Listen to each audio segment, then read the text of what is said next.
ఏడాది సంక్రాంతి నాటికి పెండింగ్ టిడ్కో ఇళ్లలో గృహ ప్రవేశాలకు అవకాశం కల్పిస్తామని ఏపీ టిడ్కో చైర్మన్ వేములపాటి అజయ్ కుమార్ తెలిపారు.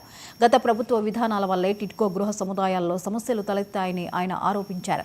రూపాయలే ఇల్లు ఇస్తామని వైసీపీ మాట తప్పిందన్నారు. బ్యాంకుల వాయిదాలు చెల్లించలేక లబ్ధిదారులు తీవ్ర ఇబ్బందులు ఎదుర్కొంటున్నారని తెలిపారు.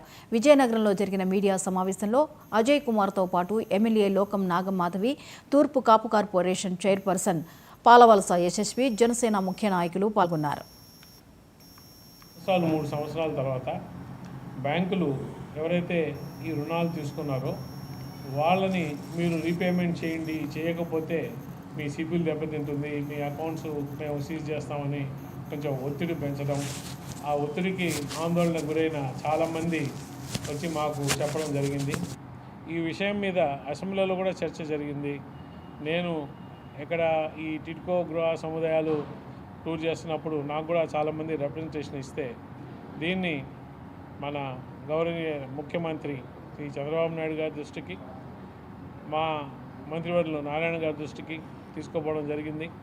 అలాగే మన ఉప ముఖ్యమంత్రి పవన్ కళ్యాణ్ గారి దగ్గర కూడా దీని గురించి డిస్కస్ చేస్తే అందరూ కూడా ఏ ప్రభుత్వం చేసింది అనేది ముఖ్యం కాదు, ప్రజలు ఇబ్బంది పడకూడదు, ప్రజల్ని వాళ్ళు డబ్బులు కట్టిన తర్వాత ఇల్లు ఇవ్వకపోతే ప్రజల్ని మనం ఇబ్బంది పెట్టకూడదు, కాబట్టి ఎంత ఉన్నదో దాన్ని ప్రభుత్వమే కట్టాలా అని ఒక నిర్ణయం తీసుకున్నారు.